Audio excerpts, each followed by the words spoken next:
Mulher é presa na Flórida após sequestrar o próprio neto. Há suspeita de que ela seja brasileira. Na Nova Inglaterra, a polícia prende brasileiros que fraudavam carteiras de motorista.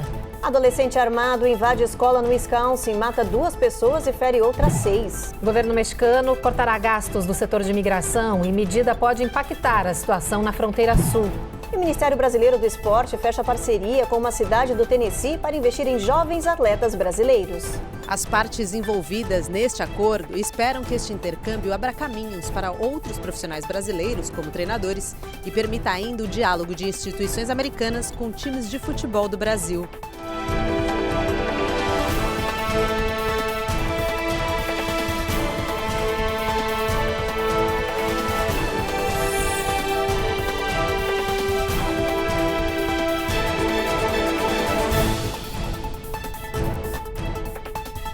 Olá, boa noite.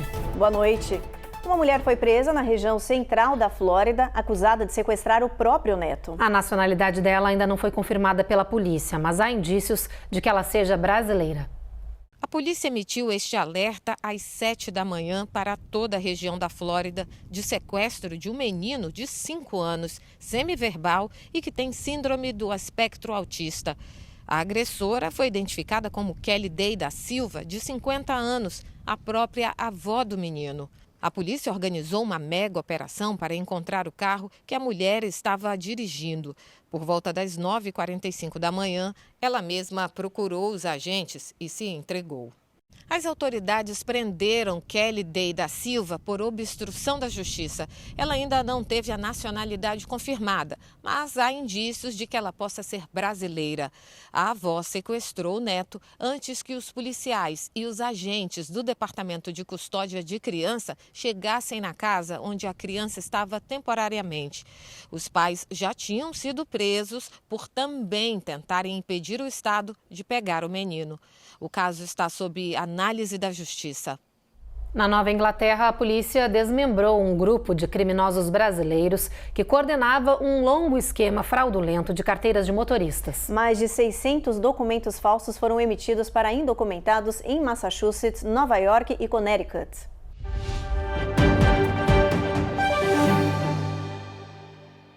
As carteiras de motoristas eram dadas para imigrantes sem status que não tinham direito a esses documentos. A justiça acusou o grupo de falsificar as driver license da Nova Inglaterra entre os anos de 2020 a 2024. Os 5 acusados são brasileiros. 3 que moram nos Estados Unidos foram presos. Gabriel Nascimento de Andrade, de 26 anos, de Boston. César Augusto Martim Reis, de 28 anos, de Waterbury. E Elbert Costa Generoso, de 39 anos, de Danbury. Outros 2 estão no Brasil. Edvan Fernandes Alves de Andrade, de 34 anos, ex-morador de Worcester. E Leonel Teixeira de Souza Júnior, de 38 anos, ex-morador de Milford. Mais de 600 imigrantes sem status foram beneficiados pelo esquema fraudulento.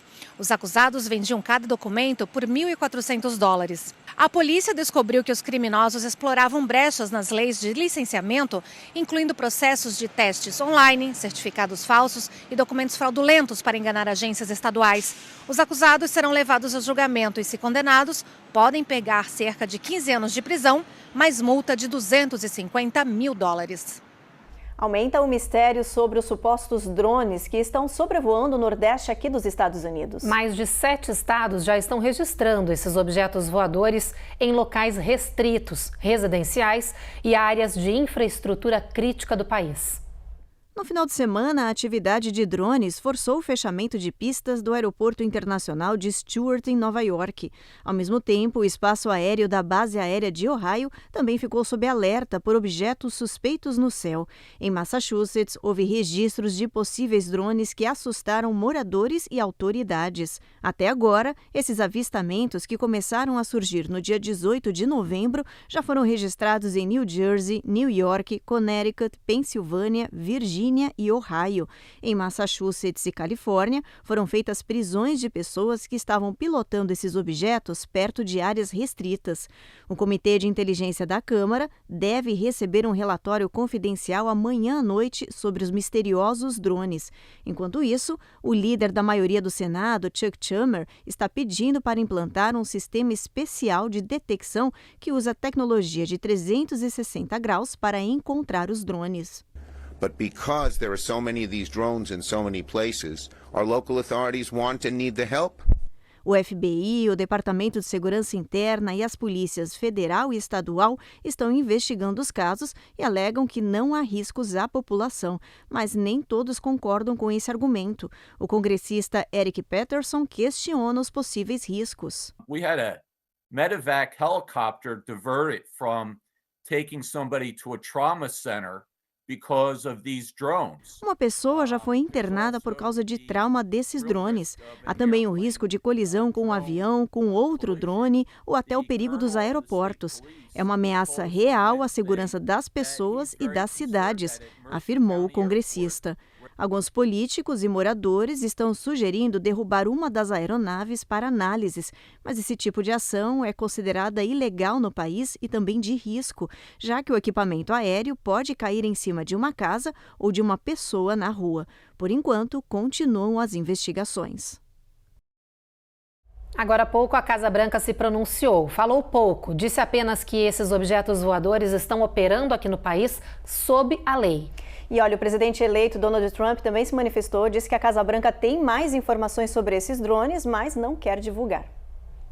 E o presidente eleito Donald Trump fez um anúncio que está dando no que falar. É o fim do horário de verão, das mudanças aqui nos Estados Unidos. A mudança de horário é polêmica e está em vigor em quase todo o país desde a década de 60, mas tem sido um tema de debate nos últimos anos. Tem quem adore e tem quem detesta.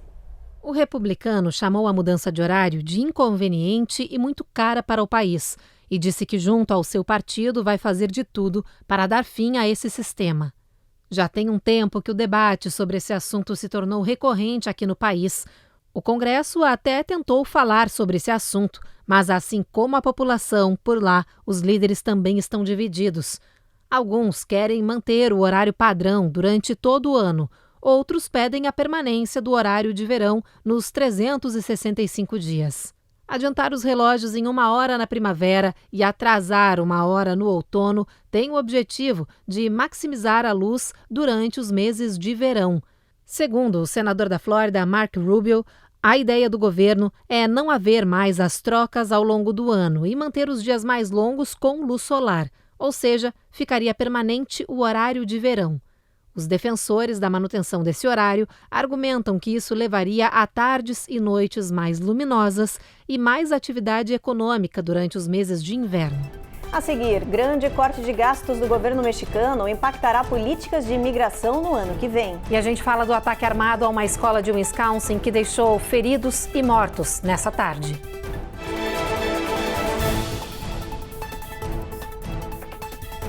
Américas no Ar. Oferecimento Uninter, a melhor faculdade para brasileiros nos Estados Unidos. Acesse uninteraméricas.com e inscreva-se já. Sendwave. Envie dinheiro para o Brasil sem taxas de envio. Aproveite $15 com o código promocional RECOR15 no seu primeiro envio. Oi, gente, eu sei que tá no intervalo do jornal, mas a gente tem um recadinho. Vamos ficar um pouquinho mais próximo? Se inscreve aqui no nosso canal. Dá aquela curtida e ativa o sininho, não esquece. Isso aí.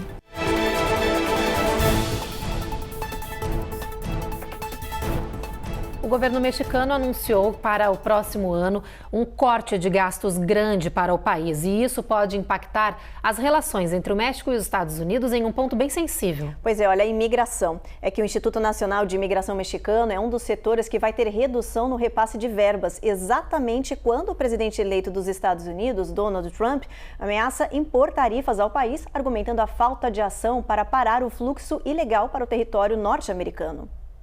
Em um país marcado pela migração ilegal, que enfrenta caravanas recorrentes e um acúmulo de pessoas na fronteira com os Estados Unidos esperando para cruzar para o território norte-americano, Um corte de gastos nesse setor pode ser catastrófico e o ano de 2025 vai começar com 10% a menos no orçamento do Instituto Nacional de Migrações.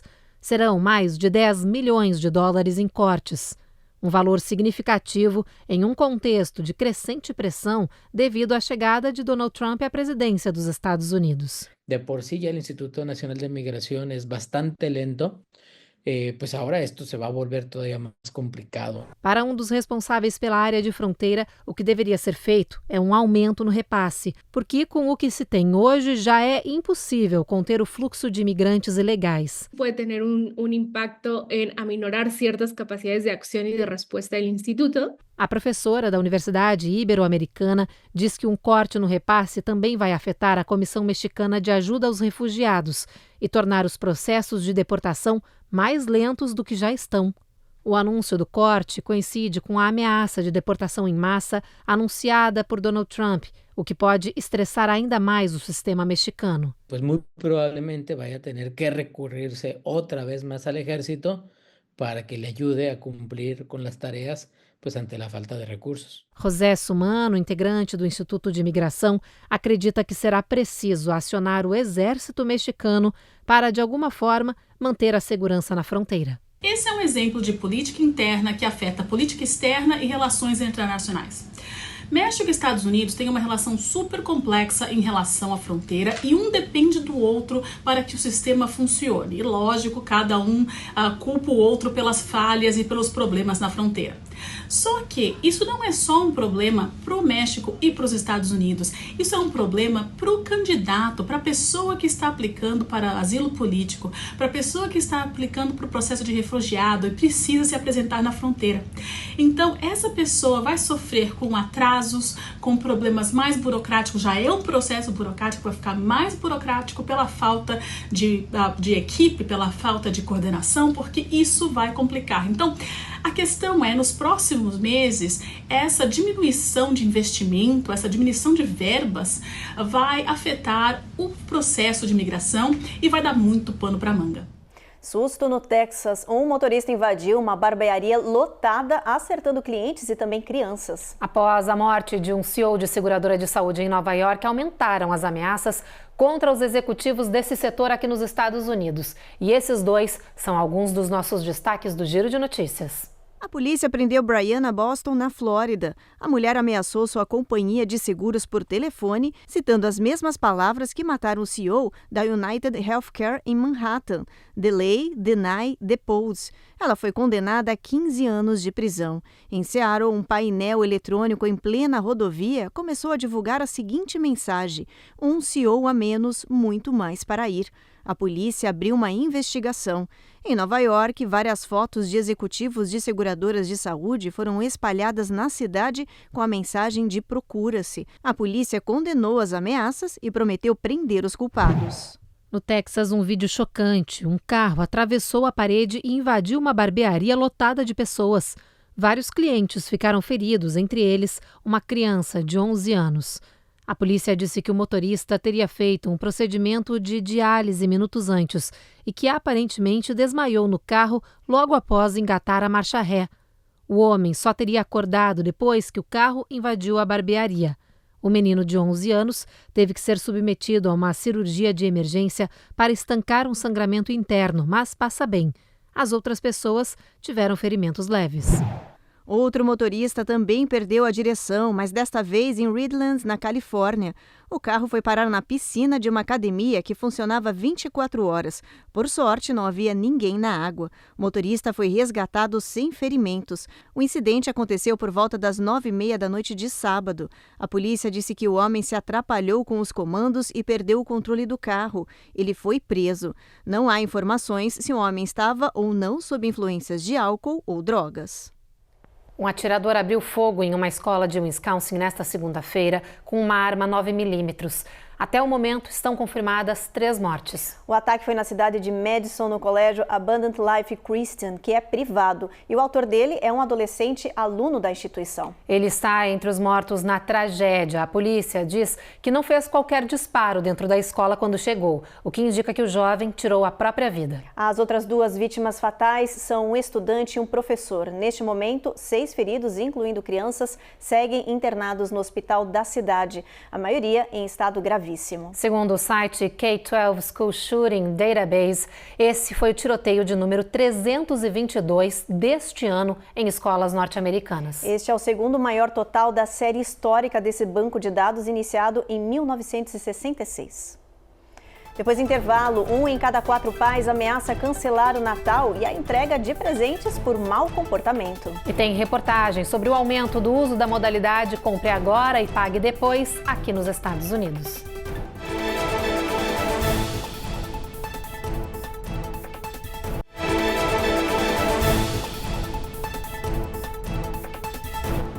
O serviço de compra Buy Now, Pay Later bateu um recorde durante o Cyber Monday neste ano. Os consumidores gastaram quase $1 bilhão nessa nova forma de comprar que está ganhando popularidade, mas que é um perigo.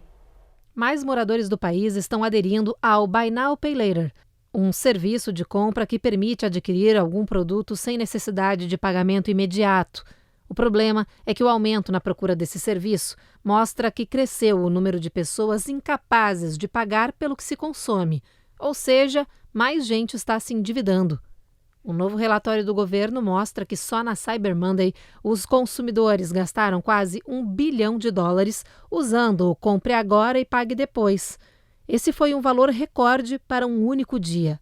Analistas alertam que, embora esses serviços possam oferecer flexibilidade no pagamento, eles também apresentam riscos financeiros, especialmente se os consumidores deixarem de pagar o que devem. Se você ou seu filho jogaram o game Fortnite nos últimos 7 anos, então atenção, porque a gente tem uma boa notícia. A família poderá aplicar junto à Comissão Federal de Comércio para conseguir um reembolso que pode ser alto.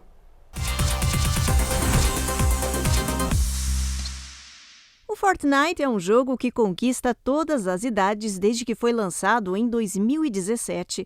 Mas, segundo a Comissão Federal de Comércio dos Estados Unidos, a desenvolvedora Epic Games enganou os usuários para que eles gastassem dinheiro em compras indesejadas durante anos. As cobranças aconteceram quando os jogadores apertavam um único botão que ficava no meio do controle dos videogames sem que eles percebessem. Por causa disso, a FTC disse que milhões de pessoas estão qualificadas para pedir reembolso dos valores que gastaram no game nos últimos 7 anos. A empresa vai dividir mais de $72 milhões para jogadores que foram enganados. Essa quantia é apenas uma parte dos $245 milhões de outro acordo de indenização que foi firmado em 2022, também por cobrança ilegal. Até 9 de dezembro, a empresa já pagou 629 mil jogadores. A Comissão Federal de Comércio lembra os usuários que eles precisam reivindicar seus direitos até o dia 10 de janeiro do ano que vem. Isso no site da FTC. Os casos serão avaliados individualmente. Os jogadores que se qualificarem poderão receber entre $140 a $400. 1 em cada 4 pais nos Estados Unidos tem usado o Papai Noel como desculpa para punir os filhos neste final de ano. Segundo uma pesquisa do C.S. Mott Children's Hospital, a data é usada para forçar o bom comportamento nos pequenos, sob a ameaça de não receber presentes. O Papai Noel faz parte do imaginário infantil há milhares de anos e quando chega o Natal, ele é o protagonista das festas. E nessa época do ano, toda criança sabe. Para ganhar presentes do bom velhinho, é preciso ter bom comportamento. Isso não é novidade, mas essa tradição pode estar prejudicando a confiança e educação dos pequenos. Após entrevistar 725 pessoas com pelo menos um filho entre 1 e 5 anos, especialistas do Hospital Infantil C.S. Mott descobriram que hoje 1 em cada 4 pais usa a figura do Papai Noel e a ameaça de não receber presentes para corrigir maus comportamentos. Especialistas alertam que esse método nem sempre é eficaz.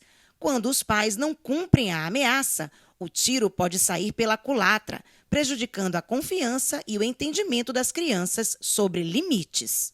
A recomendação dos pesquisadores é que os pais busquem apoio mútuo e aprendam a lidar com as situações sem medo das birras em público, que são normais na infância. E embora a ideia do bom comportamento para ganhar presentes seja uma tradição, ela deve ser usada com cuidado e sempre acompanhada de diálogo e paciência.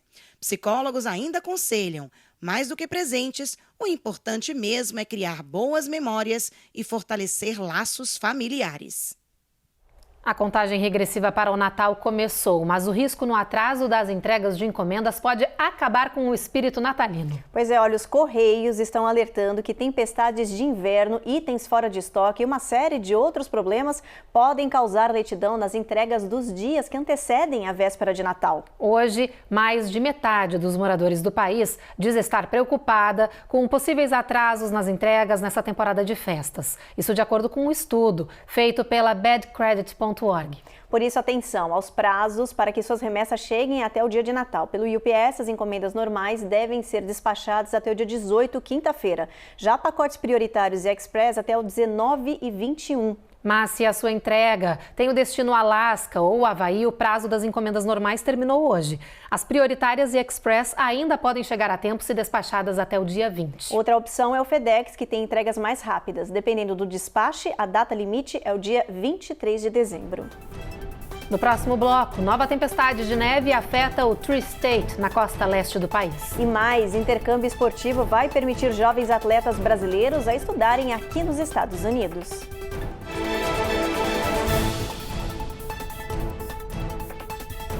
Américas no Ar. Oferecimento Uninter, a melhor faculdade para brasileiros nos Estados Unidos. Acesse uninteraméricas.com e inscreva-se já. Sendwave. Envie dinheiro para o Brasil sem taxas de envio. Aproveite $15 com o código promocional RECOR15 no seu primeiro envio.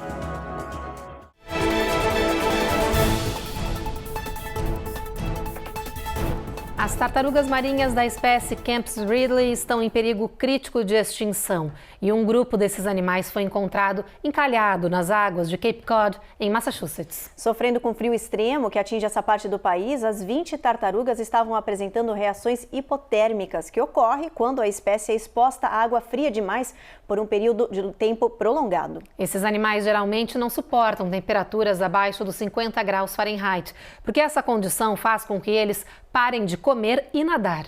Para salvar os bichinhos, um grupo realizou uma operação de resgate, mantendo elas quentinhas e salvas. Todas foram transferidas para o estado da Flórida. O trajeto foi feito de avião através de uma organização que doa aviões para ações de resgate de animais. Agora, as tartarugas passarão por um longo processo de reabilitação e, quando estiverem prontas, vão ser reintroduzidas na natureza. E falando em tempo frio, o final de semana teve tempestade e neve pesada no centro-oeste de Iowa até Nebraska e também no nordeste do país. Já na Califórnia, um tornado raro surpreendeu os moradores e deixou um rastro de destruição. Pelo menos 5 pessoas ficaram feridas. O tornado surpreendeu os moradores ao sul de São Francisco. A tormenta capotou vários carros e derrubou linhas de energia em Scott Valley. As autoridades disseram que o tornado foi um EF1 de categoria fraca. Durou apenas 5 minutos, mas foi o suficiente para provocar um grande estrago. A tormenta atravessou 1/4 de milha antes de perder força e sumir. A última vez que São Francisco viu um tornado assim foi em 2005. Cerca de 40 mil pessoas ficaram sem energia elétrica. 5 ficaram feridas. No centro-oeste do país, teve alerta de clima severo. Uma tempestade repentina de gelo e vento atingiu de Iowa até Nebraska no final de semana. Pelo menos uma pessoa morreu em virtude do mau tempo.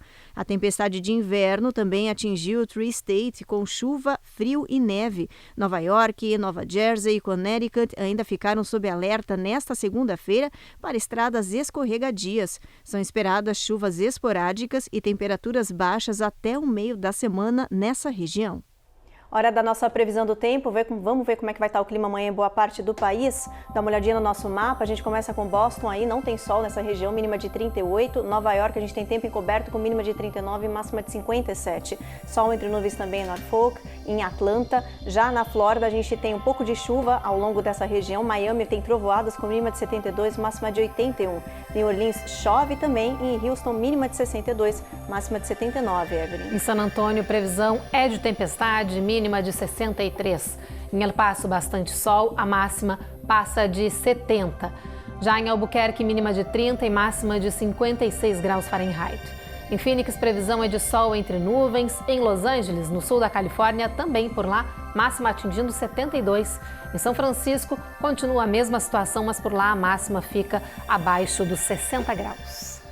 E atenção, jovens atletas brasileiros, o Ministério do Esporte anunciou uma parceria inédita com um time de futebol da cidade de Knoxville, no Tennessee. Os interessados vão poder ganhar bolsa de estudo para o colegial, aprimorar o inglês e ainda por cima treinar e aperfeiçoar técnicas de futebol. Eloá Urazen tem mais informações para a gente.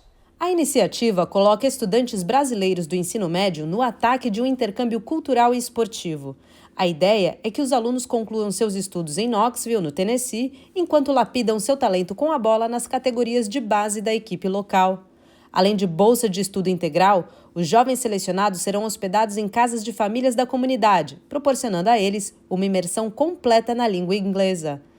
A expectativa é que os estudantes dominem o idioma e ganhem mais recursos e ferramentas para buscar, no futuro, bolsas de estudos em universidades americanas e estrangeiras. As partes envolvidas neste acordo esperam que este intercâmbio abra caminhos para outros profissionais brasileiros, como treinadores, e permita ainda o diálogo de instituições americanas com times de futebol do Brasil.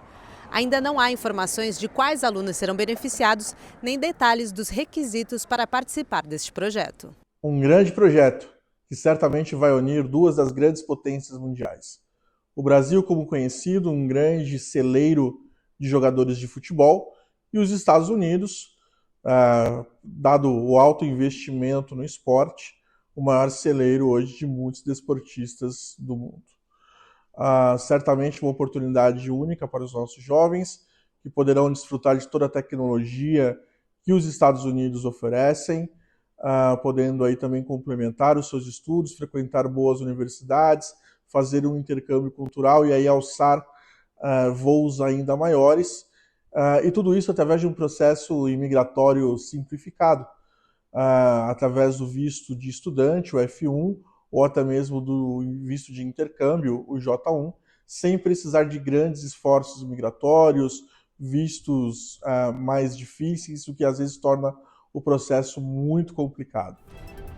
E o Jornal Américas no Ar termina agora. A gente agradece a sua audiência, fica agora com o Rico e Lázaro e a gente se encontra de novo amanhã. Uma boa noite. Boa noite.